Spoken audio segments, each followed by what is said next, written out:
menyangka bahwa itu semua dapat mengekalkan kebahagiaan, dapat menunjang kehidupan yang langgeng. Ada yang berlomba-lomba mengejar-ngejar harta. Seluruh waktu dalam hidupnya habis untuk mengejar harta. Tidak peduli siang atau malam, sore atau pagi. Sujud tidak lagi sempat, Allah dilupakan dengan agama jauh. Ada yang berlomba mengejar-ngejar pangkat, jabatan dan kedudukan. Tidak peduli menjilat ke atas, menginjak ke bawah atau menyikut kiri dan kanan. Bahkan teman pun jadi lawan, lawan pun jadi teman. Bukan soal, yang penting pangkat terkejar. Ada yang berlomba memperbanyak kendaraan. Sejak dari jet pribadi, pesawat kapal pesiar, sampai kepada mobil-mobil mutakhir.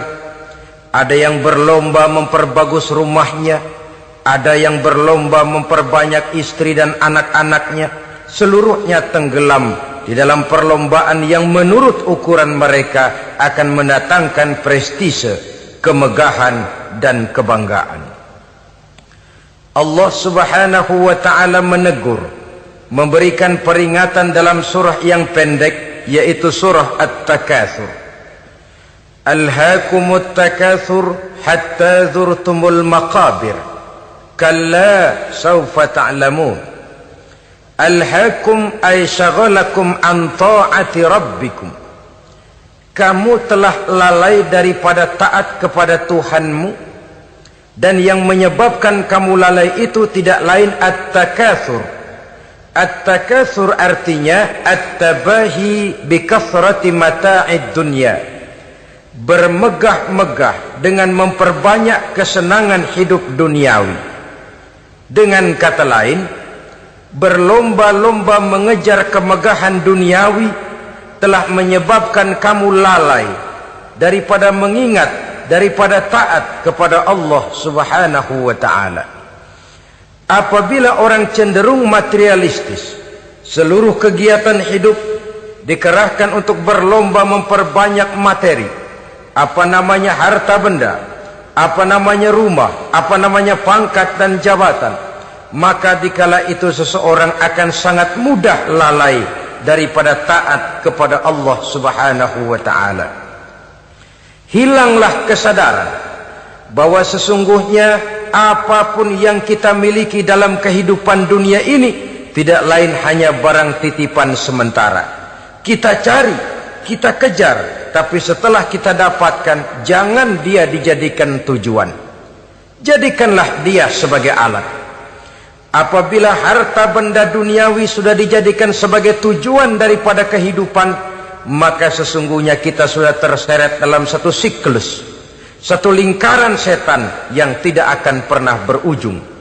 Sebab manusia dalam berhadapan dengan materi duniawi tidak akan pernah mengenal kata cukup, tidak akan pernah mengenal kata puas, dan tidak akan pernah bertemu dengan titik.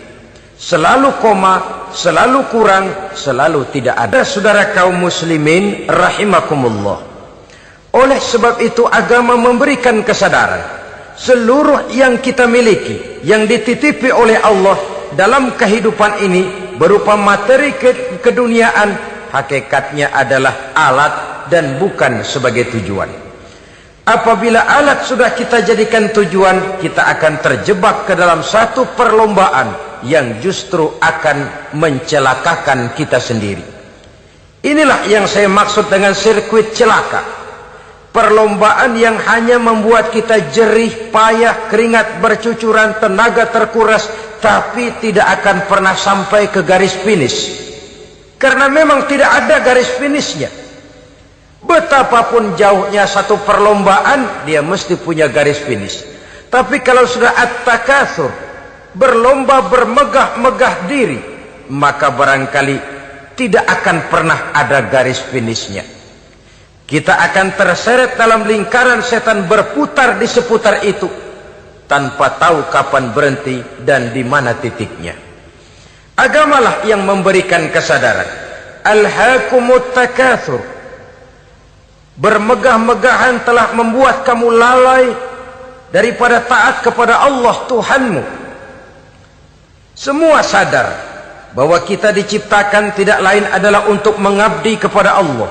Nilai pengabdian ini sering lentur, nilai pengabdian ini sering luntur manakala kita sudah berlomba-lomba bermegah-megah dengan materi kehidupan dunia. Islam jelas tidak menganjurkan penganutnya jadi orang miskin. Bahkan Imam Ali karramallahu wajhah pernah mengatakan, kemiskinan bisa menyebabkan kekufuran. Ayat yang pertama turun juga kita tahu, Iqra, baca olehmu. Kan seolah-olah Quran cuma tidak langsung saja bilang, hai orang Islam, kamu jangan jadi bodoh. Kebodohan menimbulkan kemiskinan, kemiskinan mendekatkan kita kepada kekufuran. Jadi miskin sama kufur tetangga. Artinya dalam kondisi miskin, kemudi hati itu mudah terombang-ambing. Oleh sebab itu sering kemiskinan umat Islam ini dimanfaatkan oleh orang-orang lain untuk menyebarkan agamanya. Padahal agama adalah soal keyakinan yang tidak mungkin ditunjang dengan supermi, ditunjang dengan beras, pakaian, obat-obatan, beasiswa. Agama adalah soal keyakinan. Keyakinan adalah soal kebenaran, dan kebenaran itu adalah milik bersama. Tujuan diciptakannya manusia tidak lain adalah untuk melaksanakan ibadah. Kalau orang tenggelam dalam perlombaan memperbanyak harta, mempertinggi kedudukan, memperindah segala macam yang sifatnya duniawi, biasanya itu akan membuat dia lalai dari taatnya kepada Allah Azza wa Jalla. Kadang bukan hanya lalai daripada taat, juga sering terjebak kepada maksiat. Karena kalau pola pandang dan tolok ukur sudah benda duniawi semata-mata, sangat tidak mustahil orang lalu terjebak ke dalam prinsip menghalalkan segala cara. Asal sudah tujuan tercapai, cara apapun halal. Akhirat nomor 18. Nah, bukankah memang barangkali kita sejak kecil sudah dilatih untuk materialistis?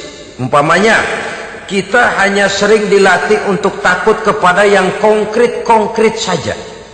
Takut kepada yang nyata-nyata saja. Seorang ibu kalau menakuti anaknya, aduh nak, kenapa ini kau kerjakan? Kalau bapakmu tahu, waduh, habis kamu. Ya. Kita lihat, kalau bapakmu tahu, kalau polisi tahu, kalau hansip tahu, kalau satpam tahu. Tapi jarang seorang ibu menanamkan kepada anak, nak, kenapa ini yang kau lakukan, nak? Bukankah kau tahu Allah lihat, Allah tahu, Allah dengar, Allah, nak? Diajarkan takut kepada yang gaib. Karena kalau takut dia kepada polisi, dia pasti bisa cari tempat lain dong yang polisi kagak lihat. Kalau takut dia kepada satpam, minggir dong ke tempat yang kira-kira satpam nggak lihat. Tapi kalau sudah takut itu terpulang kepada Allah, kepada yang gaib, tidak sejengkal tanah pun yang terhalang dari pengetahuan Allah. Tapi itulah salahnya kita. Sejak kecil anak-anak sudah kita latih untuk takut hanya kepada yang konkret-konkret saja. Akibatnya sampai dia besar melembaga dalam kehidupannya. Dia nyolong, kata temannya, kamu nyolong ya? Iya. Kok nyolong sih? Emang? Kenapa nyolong? Biarin.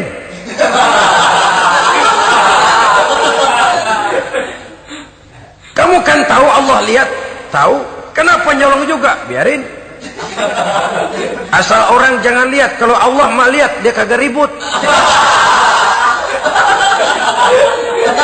Allah enggak ribut katanya.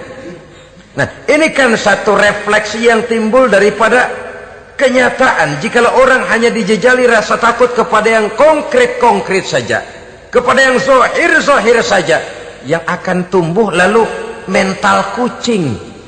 Sopan, tenang, kalem, ayem, nggelenggem. Kalau ada orang, sedikit orang meleng, kucing kelihatan watak aslinya. Saudara-saudara kaum muslimin rahimakumullah. Oleh sebab itulah maka agama lewat surah yang kita bicarakan pada pertemuan ini memberikan peringatan. Kala, jangan begitu dong. Kamu boleh mencari dunia, silahkan cari harta yang banyak, cari pangkat yang tinggi, tapi jangan itu membuat kamu lalai daripada taat terhadap Allah Subhanahu wa ta'ala.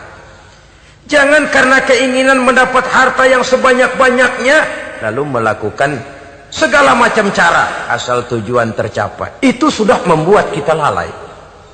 Jangan karena ingin mengejar kedudukan yang tinggi lalu jilat atas injak bawah, nggak mempan jilat, dukun dipakai.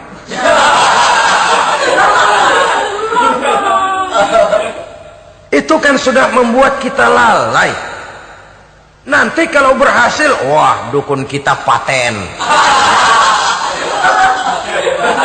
Tapi kalau gagal, dukun sialan, kagak mampu. Hilanglah Allah dalam kehidupan kita. Makin materialis, dan perlombaan ini membawa kita kepada kecelakaan. Kala, sekali-kali jangan begitu. Kenapa? Dahulu pun ketika lahir ke dunia tidak ada pangkat yang kita sandang. Dahulu pun ketika lahir ke dunia tidak ada harta yang kita bawa. Jadi harta itu, pangkat itu, kedudukan itu ada dalam hati, tapi tidak berurat dan berakar. Kalau dia berurat dan berakar dalam hati, berat misah sama harta itu. Berat. Sekedar ngasih fakir miskin cepet juga berhitungnya 17 lembar.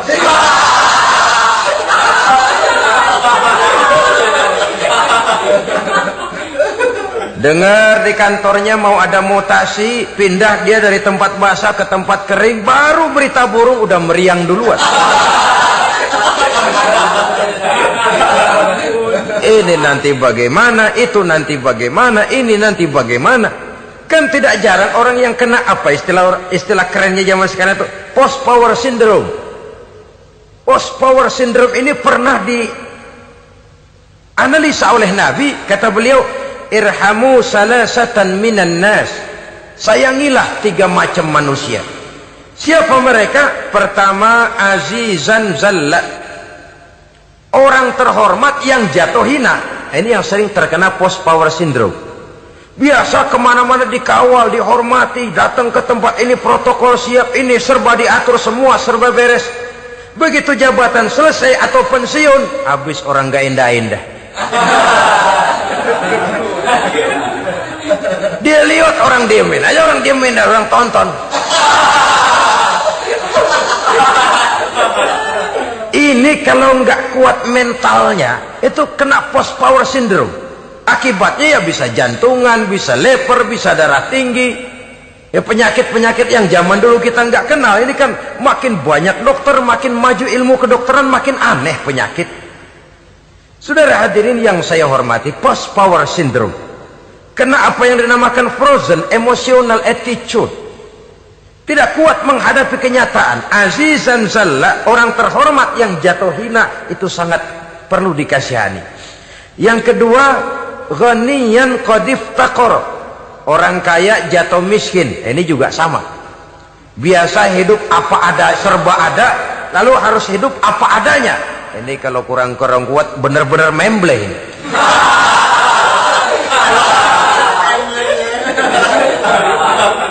Kalau tidak kuat mentalnya, biasa hidup serba enak, serba nikmat, cuma kerjanya neken cek, main apa itu kredit card, macam-macam fasilitas dipunyai. Tahu-tahu jatuh bangkrut, jatuh miskin.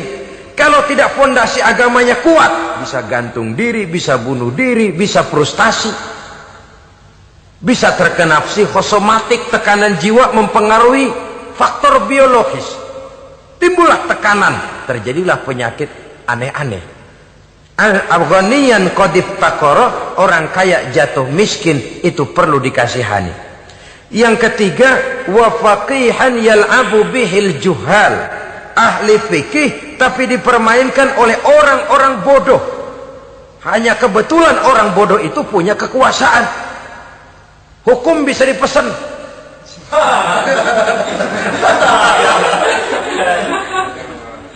Aturannya haram, Ustaz, ada haram dikit aja dah.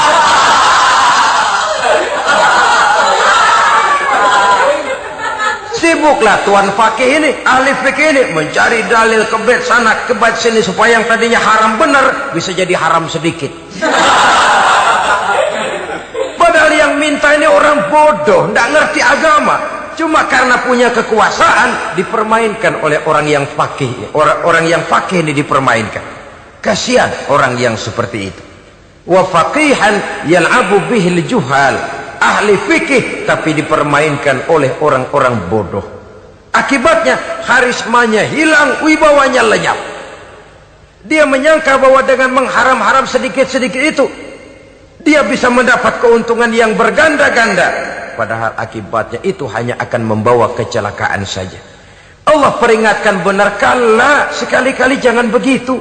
Cari uang yang banyak silahkan, ngejar kedudukan yang bagus boleh, bikin rumah yang hebat silahkan, ada kendaraan bagus silahkan, tapi jangan sampai kamu terjebak kepada sirkuit celakai, perlombaan yang tidak ada garis finishnya.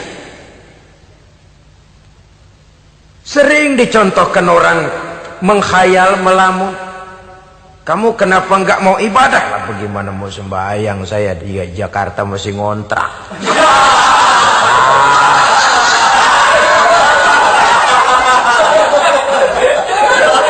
Bingung, tiap akhir tahun kontrakan habis. Kalau punya rumah sendiri walaupun kecil-kecilan, tenanglah saya ibadah. Baiklah, oleh Allah diberikan rezeki bisa bikin rumah walaupun kecil-kecilan. Sudah punya rumah sendiri belum juga ibadah, apalagi mulur lagi. Habis bagaimana mau sembahyang, rumah kecil banget. Pinggir kali asal hujan bocor ya.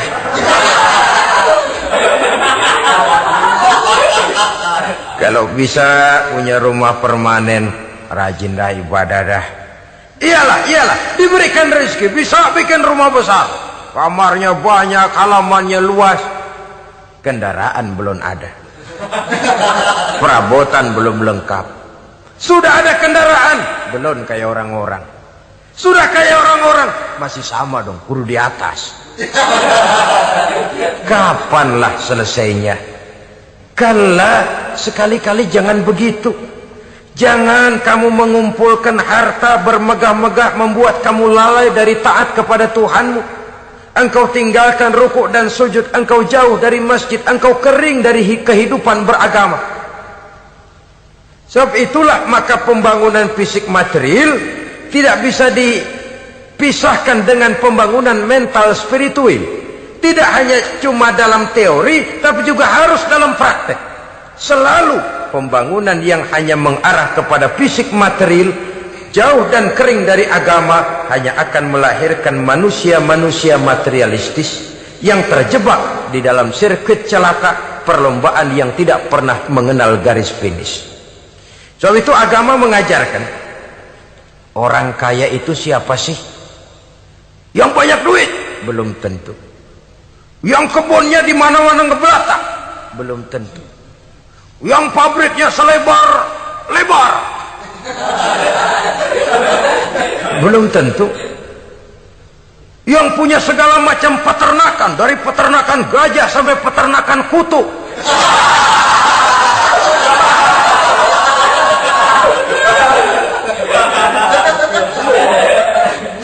Belum tentu.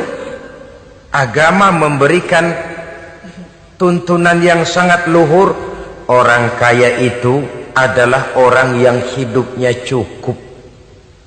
Orang miskin itu orang yang selalu merasa kurang.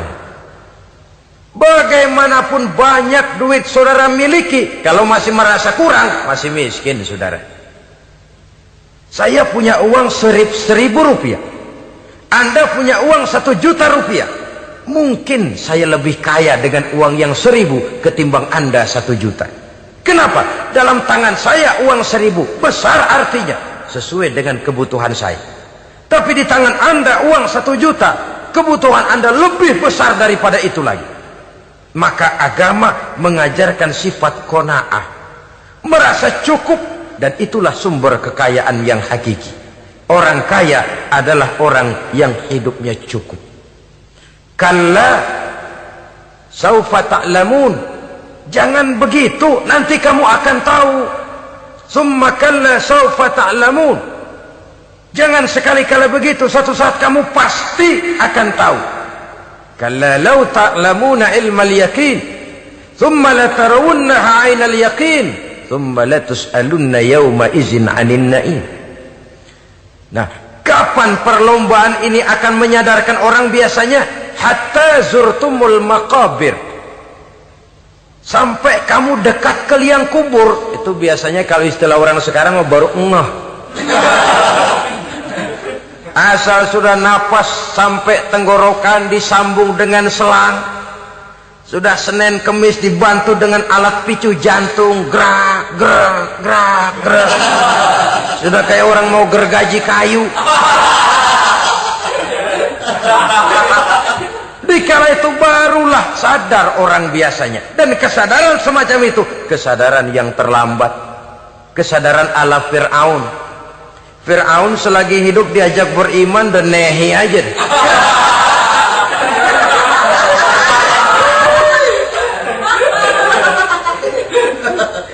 Tapi ketika dia tenggelam di lautan merah bersama seluruh tentaranya, dikala napas hampir terputus, keluar ucapannya, amantu bi Rabbi Musa wa Harun. Aduh, kalau begini mah saya juga percaya kepada Tuhannya Musa dan Harun. Saya beriman kepada Allah. Lagi timbul tenggelam mau sekarat baru beriman. Hatta zurtumul maqabir. Kamu telah lalai dari sebab bermegah-megah sampai kamu masuk ke liang kubur, dekat ke liang kubur. Kalimat zurtum di sini menjelaskan bahwa kubur itu tidak selamanya. Zurtum itu dari kalimat zaro ya zuru, berziarah. Orang berziarah kan sebentar. Ke kubur itu sama dengan berziarah kita di situ. Sebentar, tidak akan selamanya, tidak akan kekal dalam kubur. Bahwa kubur itu cuma satu halte dari sekian halte yang harus kita jalani. Hatta zurtumul maqabir ay mutum wa dufintum fil kubur. Sampai kamu mati, dikubumikan dalam kubur, barulah kamu sadar bahwa perlombaan itu hanya sia-sia. Bahwa perlombaan itu tidak akan pernah mengenal garis finish. Bahwa perlombaan itu akan membuat kamu celaka. Begitulah umumnya kebanyakan orang yang terjebak ke dalam paham materialis, baru menyadari kesalahan langkahnya pada saat napas sudah sampai di tenggorokan. Ternyata uangnya yang miliaran rupiah tidak sanggup menyambung nafasnya. Ternyata kendaraan yang serba mewah berkilat tidak sanggup meneruskan kehidupannya. Ternyata pangkat jabatannya yang tinggi yang membuat dia menyebabkan temannya jadi lawan, lawannya jadi teman, tidak akan sanggup menghentikan sang malaikat maut. Kalau keadaan sudah begitu, baru sadarlah kita terlambat. Karena saat seperti itu akan dihadapi oleh setiap orang. Kala, jangan begitu. Sadarlah kamu bahwa kalau sudah dekat ke liang kubur kamu baru insaf, itu terlambat. Sebelum nafas sampai di tenggorokan, pintu tobat masih selalu terbuka. Tapi manakala nafas sudah sampai di tenggorokan, tertutuplah pintu tobat untuk orang yang bersangkutan. Oleh sebab itu, perlombaan dengan bermegah-megah terhadap materi duniawi, tolok ukur dan pandangan hidup yang terbatas kepada wujud benda semata-mata, memang sering menyebabkan orang lalai, sering menyebabkan orang lupa diri, tidak sadar tentang hakikat yang terpenting dari kehidupan ini, yaitu tentang dari mana dia datang, di mana dia sekarang, dan kemana dia akan pulang. Sungguh, ilmu pengetahuan tidak akan pernah mampu menjawab persoalan ini. Sungguh, filsafat juga tidak berdaya menghadapi pertanyaan seperti ini. Hanya agama yang mampu memberikan kepastian batin tentang hakikat dari mana kita datang, di mana kita sekarang, dan kemana kita akan pulang. Makin kita renungi pertanyaan ini, makin kita menemukan diri sendiri. Dan makin kita menemukan mengenal diri sendiri, kita akan semakin mengenal Allah Subhanahu wa ta'ala. Semakin kita mengenal Allah, maka akan semakin terpanggil kita untuk dekat dengannya, mentaati segala perintahnya, dan berupaya menjauhi segala yang dilarangnya. Dengan demikian selamatlah kita dari satu perlombaan yang hanya akan menyeret kita kepada menghalalkan segala cara, jauh dari agama, jauh dari Allah, bahkan jauh dari sesama manusia. Karena umumnya perlombaan seperti ini akan cenderung melahirkan manusia yang egois. Muslimin rahimakumullah. Lebih jauh, mari kita mengikuti peringatan Allah dalam surah Al-Munafiqun ayat 9. Di sini Allah Subhanahu wa taala mengingatkan, A'udzu billahi minasy syaithanir rajim. Ya ayyuhalladzina amanu la tulhikum amwalukum wala auladukum an dzikrillah wa may yaf'al dzalika fa ulaika humul khasirun. Hai orang-orang yang beriman, jangan sampai hartamu dan anak-anakmu melalaikan kamu daripada mengingat Allah. Wa may yaf'al dzalik, barang siapa yang melakukan hal seperti itu, fa ulaika humul khasirun, maka merekalah sesungguhnya orang-orang yang merugi. Rugi dunia, rugi akhirat. Disebutkan di sini dua hal yang sering menyebabkan kita jadi lalai. Amwal dan aulad. Harta dan anak-anak. Materi dan keluarga. Perlombaan di dalam mengumpulkan materi sering menyebabkan kita menjadi lalai. Begitu juga amanah berupa anak ini sering kita lalaikan atau sering membuat juga kita menjadi lalai. Kita lalaikan dalam arti bahwa keduanya, baik harta baik anak, merupakan amanah dari Allah. Setiap orang tua akan dimintakan pertanggungan jawab. Apabila kita lalaikan amanah ini, maka resikonya akan kembali juga kepada kita. Tapi satu hal yang jelas dalam ayat 9 surah Al-Munafiqun ini, bahwa perlombaan memperbanyak harta dan anak-anak yang masuk dalam kelompok at-takatsur itu tadi akan menyebabkan orang khasiru, termasuk ke dalam kelompok orang-orang yang rugi. Perlombaan yang hanya akan membawa kerugian semata-mata. Kemudian di dalam satu hadis Rasulullah sallallahu alaihi wasallam memberikan peringatan. Beliau bersabda, "Iza azzamat ummati dinaran wa dirhaman, nuzi'at minha haibatul Islam, wa iza tasabat ummati saqatat min ainillah." Wa iza turikatil amru bil ma'rufi wan nahyu 'anil munkari hurimat 'alaihim barakatul wahyi. Ada tiga hal yang kalau kita kerjakan akan menimbulkan tiga macam akibat di dalam hadis ini. Pertama, iza azzamat ummati dinaran wa dirhaman. Apabila umatku sudah mengagung-agungkan dinar dan dirham.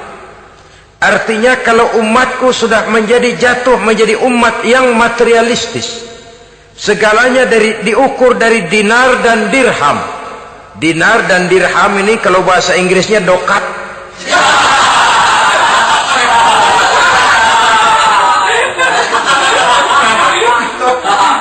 Segalanya diukur dari segi dinar dan dirham saja. Nuzi'at minha haibatul Islam, akan dicabutlah kehebatan Islam dari mereka. Memang ada kalanya kita berkata bahwa tanpa uang kita tidak bisa berbuat apa-apa.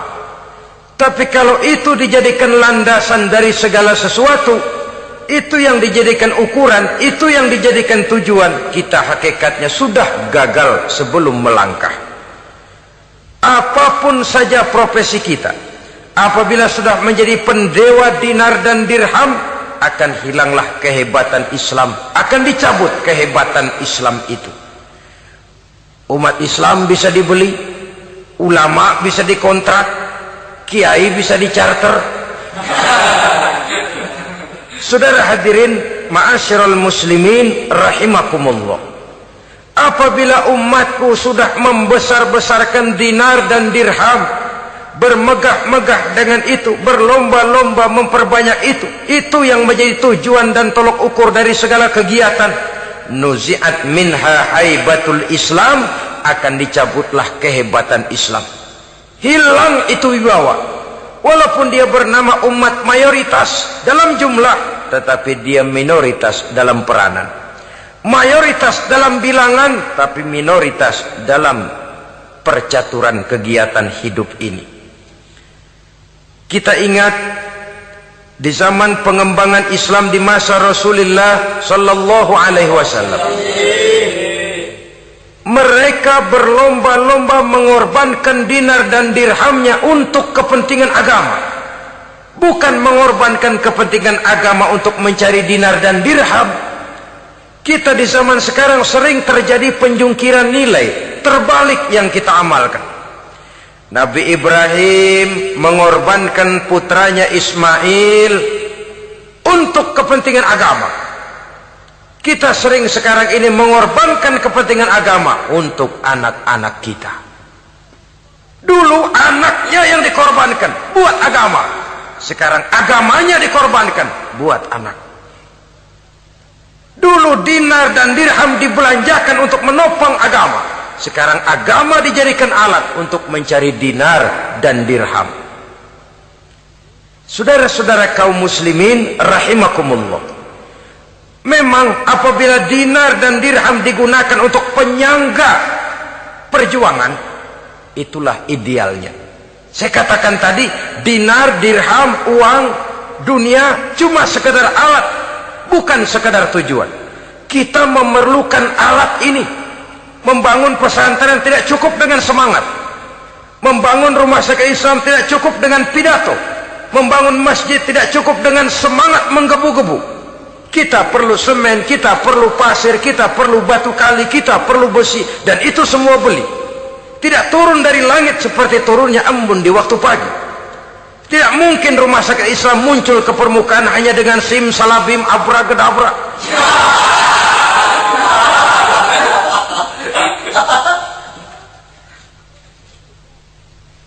Oleh sebab itu, saya bersyukur kecenderungan belakangan ini pengajian-pengajian akbar di berbagai tempat tidak hanya sebagai ajang untuk menanamkan akidah, membina ukhuwah, tapi juga menjadi sarana di mana kita mengumpulkan dana, menghimpun potensi umat, menginventarisir potensi untuk kepentingan pengembangan daripada agama.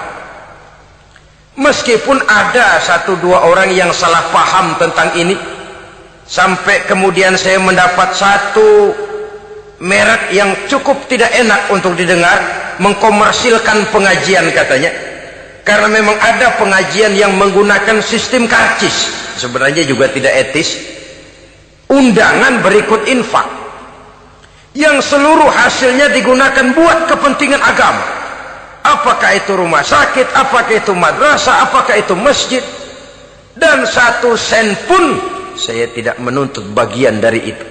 Saya malah berprinsip sepanjang saya masih laku untuk dijual dan itu memang buat kepentingan agama, persilahkan jual saja, asal buat masjid, pesantren, madrasah, rumah sakit Islam, kegiatan syiar dan dakwah, silakan.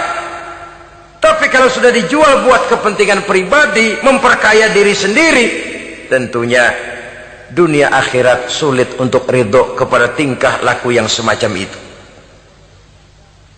Kita memerlukan dana, umat di daerah membangun memerlukan dana, dan dana itu tidak hanya datang begitu saja. Kita bersyukur bahwa untuk menghadiri pengajian sekarang ini orang mau mengeluarkan uang, mau memberikan infak dengan ikhlas, tidak dengan keterpaksaan. Kenapa tidak? Sehingga ini lalu diinventarisir untuk kepentingan pembangunan agama. Ratusan juta rupiah terkumpul dari pengajian-pengajian rutin ini, pengajian-pengajian akbar ini. Puluhan masjid terbantu, rumah sakit Islam terbantu, musola selesai.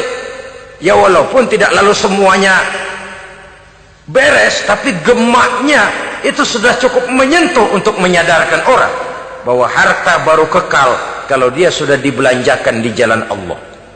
Nah, yang celaka kalau dinar dan dirham itu yang dijadikan tujuan. Mengadakan pengajian semata-mata untuk cari uang, uangnya buat kantongnya dewe.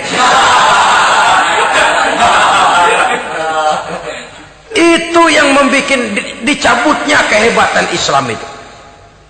Segalanya diukur dari sudut itu. Sehingga ketika seseorang datang bertanya tentang hal-hal yang berkaitan dengan ini, maka hal semacam ini sesungguhnya satu nikmat yang perlu kita syukuri sepanjang menginventarisir potensi umat benar-benar digunakan buat kepentingan daripada agama kita. Jadi peringatan tegas dari Nabi ini, iza azamat ummati dinaron wa dirhaman nuzi'at minha haibatul Islam. Apabila umatku sudah mengagung-agungkan dinar dan dirham, maka akan dicabutlah kehebatan Islam dari tengah-tengah mereka. Remeh saja orang memandang kita, enteng saja orang memandang kita. Satu. Yang kedua, patuhlah mereka dalam pandangan Allah. Kalau sesama umat ini sudah saling menjelekkan, apakah yang menjelekkan itu lebih bagus dari yang dijelekkan di hadapan Allah? Dua-duanya sama rendahnya. Pribadi saya mungkin puas kalau saya bisa menghantam saudara di depan umum, menjelek-jelekkan nama saudara. Tapi lebih baikkah saya dalam pandangan Allah? Sama rendahnya dengan orang yang saya jelekkan. Itu pun kalau yang dijelekkan benar-benar jelek. Kalau cuma sekedar fitnah, wah, lebih celaka lagi nasib si orang itu tadi. Ini artinya menyadarkan kita bahwa umat ini sudah diikat dengan akidah. Beraneka ragam kita, tapi harus ada kebersamaan. Berbeda kita, tapi harus satu. Sebagai satu ummatan wahidah, satu umat yang satu. Oleh sebab itu, persamaannya lah yang harus kita angkat ke permukaan, bukan perbedaannya yang kita perbesar. Sudah datang waktunya umat Islam bangun dari tidurnya, jangan lagi dibuai oleh irama mayoritas. Sudah lewat masanya kita bertengkar karena persoalan-persoalan kecil yang tidak prinsip. Sudah datang waktunya umat Islam bersatu, menyusun saf yang lebih lurus, oleh karena ia dihadapkan kepada tantangan-tantangan yang tidak semakin ringan. Kalau kita bertengkar dengan kita, kalau kita saling mencaci sesama kita, bukankah Yahudi tepuk tangan? Bukankah Nasrani menari-nari? Bukankah pihak ketiga akan menangguk di air keruh? Dan kerugian akan terpulang kepada kita semua. Tapi inilah realita. Bahwa yang kita hadapi ini sesungguhnya musuh kita di luar kita, bukan di dalam kita. Apakah itu kemiskinan, kebodohan, maksiat, munkarat, ketidakadilan, kezaliman, kesewenang-wenangan, dan lain sebagainya. Yang musuh jadikan musuh, yang teman mari kita rangkul. Jangan terbalik, teman dimusuhi, musuh malah dirangkul. Maka berpesta poralah musuh-musuh Islam ini.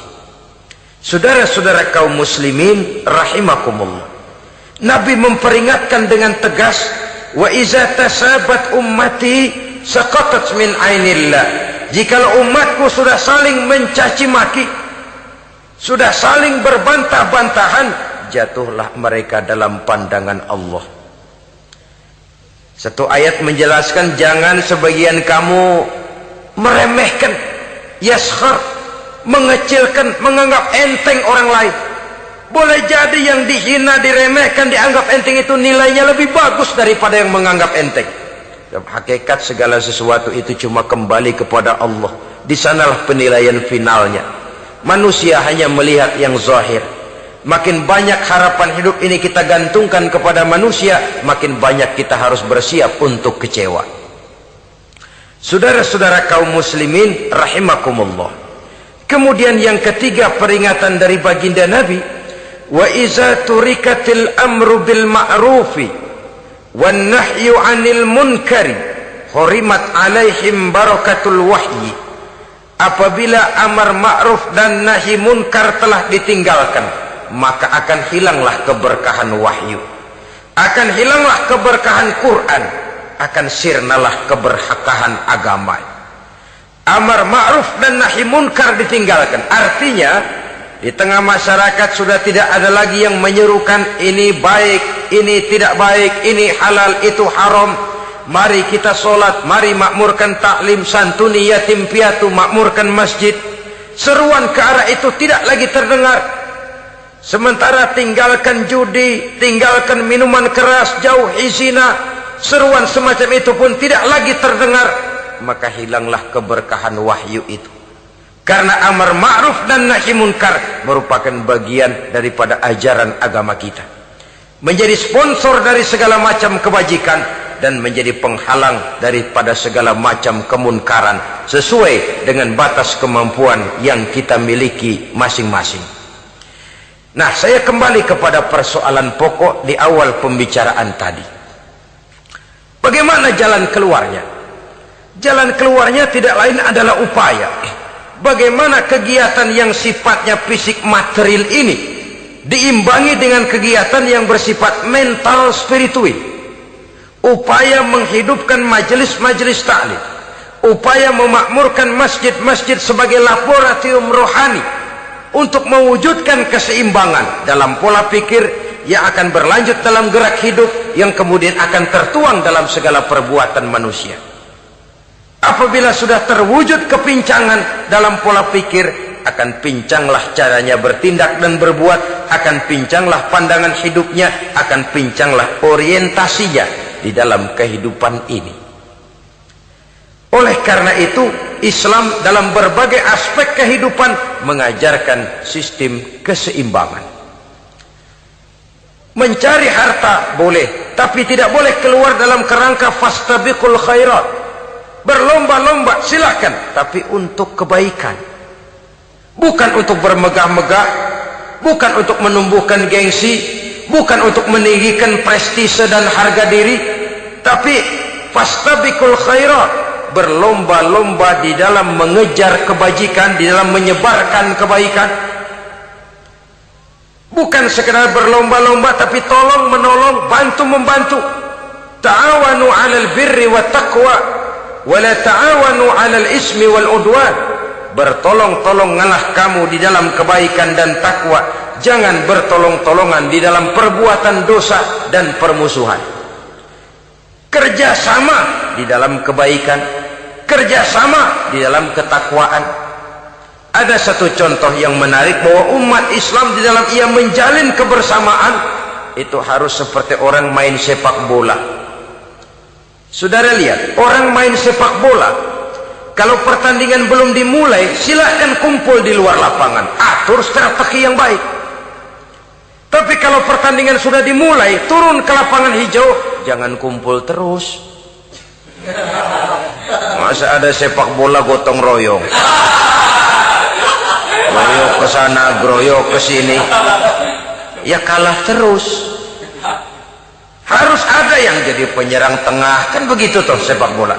Harus ada yang jadi kiri luar, kanan dalam, striker, back, penjaga gawang. Yang penting kerjasama, teamwork, lalu mampu menciptakan operan-operan. Yang jadi back jangan ngiri sama yang jadi penyerang tengah.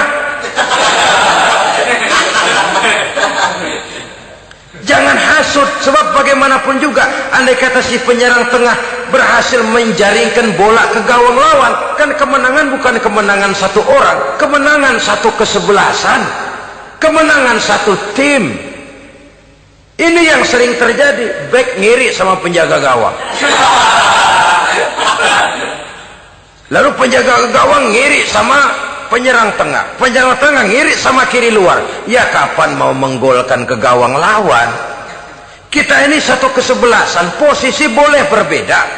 Umat Islam itu harus ada yang jadi camat, lurah, bupati, gubernur, menteri, jadi jenderal, jadi konglomerat, jadi pengusaha, jadi teknokrat.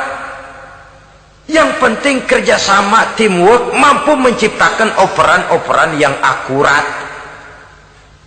Diego Armando Maradona, enggak pakai dia, enggak. Itu katanya maha bintang, gagah, hebat. bintang lapangan hijau. Kapan Maradona hebat? Kalau ditunjang oleh 10 temannya yang lain, merupakan satu kesebelasan. Bagaimanapun hebatnya Diego Armando Maradona, kalau dia sendirian lawan satu kesebelasan, remek.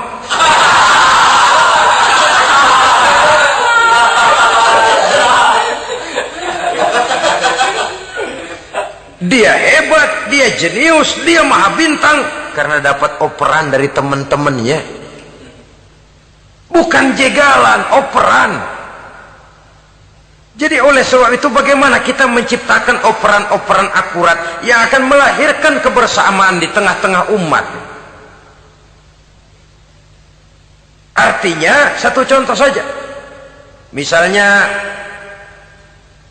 seorang pengusaha besar, oleh karena kesibukannya di dunia bisnis, tidak perlu jadi ketua pembangunan musola. Tapi kalau ada musola belum selesai, operan. Operannya itu yang penting. Apa yang dioper itu? Semen, apa batu kali, apa besi? Yang penting operan. Operannya akurat. Kadang-kadang ada terjadi juga frustasi ngelihat lawan kesebelasannya terlalu kuat, ngoper ke gawang sendiri. Jebol. Kan sering terjadi begitu. Muslim didukung oleh umat Islam, ketika punya posisi menguntungkan malah mempersulit Islam. Ini kan ngoper ke gawang sendiri, bunuh diri namanya. Boro-boro jebolin gawang lawan, asal jangan bunuh diri juga lumayan. Jadi kalau saja kita mampu menciptakan kebersamaan seperti ini, baju boleh berbeda. Seorang muslim boleh dibungkus baju ABRI, boleh dibungkus baju dokter, boleh dibungkus baju teknokrat, boleh dibungkus baju konglomerat, sekedar baju. Tapi kalau terbukalah baju itu, kelihatan dadanya, terbersit nilai imannya, meresap sampai ke tulang sumsumnya. Dan pada saat Islam dikuti-kuti, akan timbul kecintaannya, akan timbul saya muslim dan saya bangga dengan Islam saya. Saya muslim dan saya mau berbuat untuk Islam saya. Saya muslim dan saya siap mati untuk Islam saya. Dengan baju apapun dia terbungkus, kalau roh, jiwa dan semangat semacam ini tertanam, saya yakin kita umat Islam akan mampu berbuat lebih banyak dengan mewujudkan operan-operan akurat yang sangat diharapkan oleh umat itu tadi. Oleh sebab itu, saudara-saudara kaum muslimin rahimakumullah, baju boleh berbeda, bendera boleh beraneka warna, tapi jikalau bernama muslim, persamaannya yang dicari, jangan perbedaannya yang diperbesar. Nilai persaudaraan yang diikat dengan akidah semacam inilah yang banyak dicari orang, yang banyak menyebabkan orang masuk Islam. Di mana masjid kelihatan benar sebagai simbol kehidupan demokrasi dalam menciptakan ukhuwah, wawasan ukhuwah ini. Masjid simbol demokrasi. Siapapun masuk masjid buka sepatu, demokrasi. Siapapun orangnya, tidak peduli merek apapun sepatunya. Apa itu keluaran Cibaduyut Bandung? Apa itu modelnya Belli Beltoni Itali? Tidak soal, masuk masjid buka. Jumatan, kopral datang lebih dulu depan, pral. Jenderal datang belakang saja, pral. Tidak ada fasilitas khusus dalam masjid, karena di rumah Allah semua manusia sama. Si jenderal jangan lagi merasa jenderalnya, si pengusaha jangan lagi menonjolkan kebosannya. Masjid adalah simbol demokrasi daripada kehidupan umat. Sebab itu jangan terjebak kepada sektoral di dalam kita berbicara tentang ukhuwah ini. Kita boleh terbungkus dengan baju apapun, tapi kalau di balik baju itu tidak lain jiwa Islam yang mau berkorban, mau mengeluarkan harta, bahkan siap mati untuk Islamnya, maka kebersamaan itu akan mudah kita wujudkan. Tapi sepanjang kita berpecah belah, sepanjang kita centang perenang, maka tidak akan banyak yang bisa kita lakukan. Satu-satunya perlombaan yang bukan hanya dibolehkan tapi bahkan sangat dianjurkan oleh agama, yaitu fastabiqul khairat, berlomba-lombalah di dalam kebaikan. Berlomba-lomba di dalam memakmurkan masjid, berlomba-lomba di dalam menghidupkan majelis-majelis taklim, berlomba di dalam menegakkan yang ma'ruf dan menghancurkan yang munkar, berlomba di dalam menyantuni yatim piatu. Tapi prakteknya kan kadang-kadang terbalik. Kalau sudah kumpul yang diakur-akurin, udah nambah kebun belum? Pabrik udah diperluas belum? Bisnis sudah sejauh mana? Belum pernah ada ketemu lalu kongko masjidnya udah digedein ya. Jarang yang ngomong begitu. Madrasahnya sudah bagaimana, sejauh mana? Mesti yang enak itu ya nyocok-nyocokin. Bagaimana rumahmu sudah, bagaimana kendaraanmu, bagaimana pesawatmu, bagaimana bukankah itu juga takasur? Dari obrolan kan nanti yang belum kan timbul panasnya. Gile dia udah beli gituan, gue belum. Timbul panasnya, lalu berusaha, berlomba lagi, bersaing lagi, berlomba lagi, bersaing lagi. Walaupun persaingan perlu, karena tanpa persaingan orang jarang mikir. Hidup itu kalau nggak ada tantangan kan tidur kita. Orang hidup smooth gitu ya, jalan tenang, setenang ya nggak maju orang itu. Orang itu baru bisa mengalami kemajuan kalau dia sudah dihadapkan kepada tantangan, gemblengan, gojlogan, fitnahan, hinaan, caci maki. Persaingan itu perlu supaya orang mikir. Kalau mikir dia berbuat, kalau dia berbuat dia bisa maju. Tapi persaingan yang sehat, bukan persaingan yang lalu menimbulkan fitnah, menghancurkan nama baik orang lain, yang dilatar belakangi oleh sifat hasud, dendam, iri hati, lalu menghalalkan segala cara. Tidak, bukan itu. Persaingan yang sehat ini akan menjadi alat picu agar orang lalu berlomba di dalam kebaikan. Satu-satunya perlombaan yang bukan hanya boleh tapi bahkan sangat dianjurkan oleh agama, berfastabiqul khairat, berlomba-lomba di dalam berbuat kebaikan. Berlomba-lomba membangun masjid bukan berarti di sebelah masjid bangun masjid lagi, bukan. Kadang-kadang karena ada fastabiqul khairat, berlomba-lomba, nggak apa-apa dah. Di sebelah masjid bikin lagi masjid. Akhirnya azan perlombaan main kenceng-kencengan. Bukan itu yang diinginkan tentu, bukan itu. Bagaimana memakmurkan masjid, bagaimana memfungsikan masjid, bagaimana membina umat dan lain sebagainya. Jadi pembicaraan ke arah itu akan menimbulkan rangsangan untuk berlomba di dalam kebaikan. Kalau dia kok bisa menata masjidnya sampai makmur, jamaah senang datang ke sana, anak-anak muda betah di masjid, kenapa saya tidak? Apa konsepnya? Nah, ini kan berlomba, tapi berlomba dalam kebaikan. Kalau dia bisa menghimpun anak-anak muda lalu diarahkan kepada jalan yang positif, kenapa saya tidak bisa? Dia punya potensi yang saya juga punya. Berlomba di dalam kebaikan. Perlombaan semacam ini akan memberikan ketentraman karena jalan yang ditempuh jalan ibadah. Tapi kalau perlombaan materi, at-takasur tadi, yang timbul bukan ketentraman, panas. Karena panas, udah dekat, panas kan tetangganya hasud, dengki, iri hati, sakit, demam, orang lain maju, meriang. Lah kalau sudah begitu, hasud yang jadi bisikan hati, ya sudah, segala macam cara dilakukan untuk menjatuhkan orang lain. Dan itu sudah bukan lagi persaingan yang sehat. Saudara-saudara kaum muslimin rahimakumullah. Oleh sebab itu kita tutup pertemuan singkat kali ini dengan satu kesimpulan, bahwa harta adalah sekedar alat, bukan tujuan di dalam kehidupan. Tanpa harta barangkali orang sulit untuk bahagia. Tapi harta semata-mata tidak merupakan jaminan bahwa orang lalu akan bahagia. Termasuk di dalam kata harta ini pangkat, jabatan, kedudukan, anak, istri, keluarga, rumah, tanah, pabrik, kebun, peternakan dan lain sebagainya. Perlombaan yang dianjurkan di dalam agama adalah perlombaan untuk berbuat kebaikan.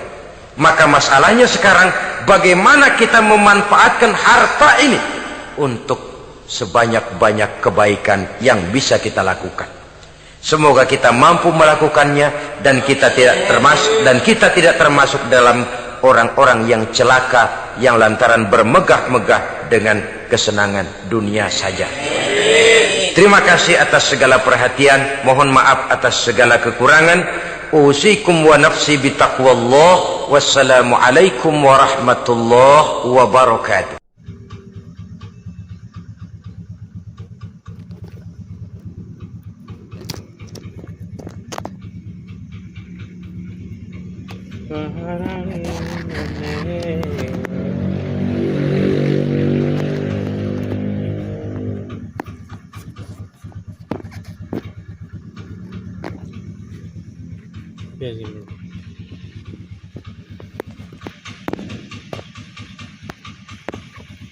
Gak jelas anjir.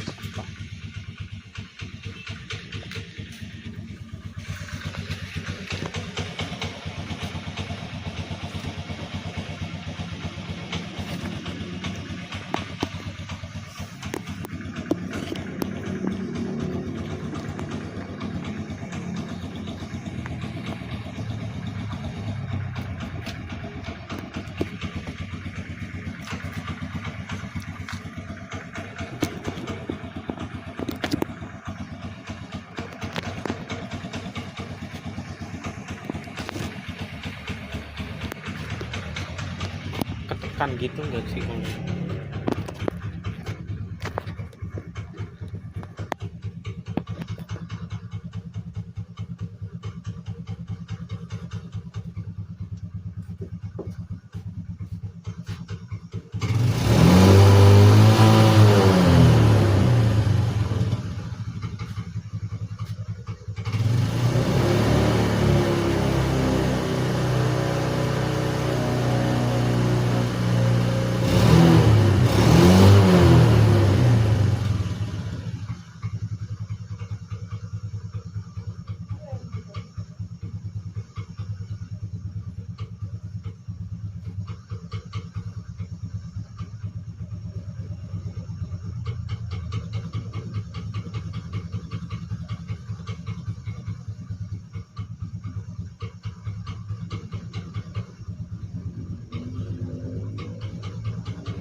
Oi.